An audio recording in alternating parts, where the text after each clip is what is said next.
I stand ready to lead this party and to lead our nation. We are going to contest every place, and we are going to win, and we will be in Tampa as the nominee in August.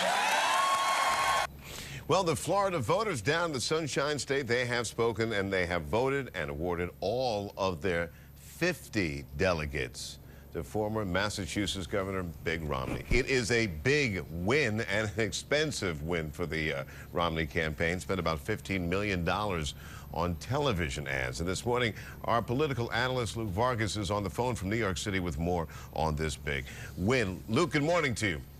Good morning, Greg. $15 million. He spent a lot of money. I guess he put his money where his message was. Certainly the governor of Massachusetts.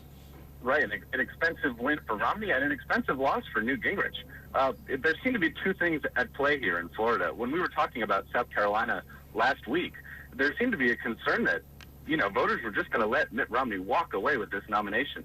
And you have to give him credit for going into South Carolina, going into these debates where Gingrich so often displays his true strength as a candidate, and he stole away that presumed advantage. It was very impressive to watch Mitt Romney take his campaign to the next level. So what exactly does this mean for the Newt Gingrich campaign, particularly among women who, according to some press reports overnight, were saying women in droves abandon him because they don't find him to be particularly an attractive candidate based on his marital past?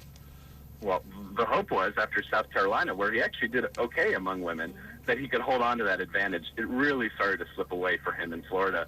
And the question becomes what tools Gingrich has in his campaign toolkit to go after women and try to court their vote at this point. I think he's in a very difficult position to do that. It got downright ugly between these two chaps, Romney and Gingrich, in the last few days before the primary. Can we expect the heat to continue, or are you hearing that someone from the National Party is going to say, hey guys, tone it down, let's talk about the issues and let's attack the president because that's who we want to replace?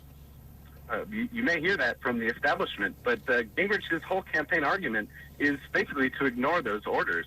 So this horse race that we're seeing between Gingrich and Romney is sure to continue, but it's not the only thing that's going on. I'll mention briefly that I was with the Ron Paul campaign in Maine this past weekend. So all the palm trees down in Florida, there was snow in Maine, and he was visiting a number of college campuses, drawing crowds of the thousands outside in the cold.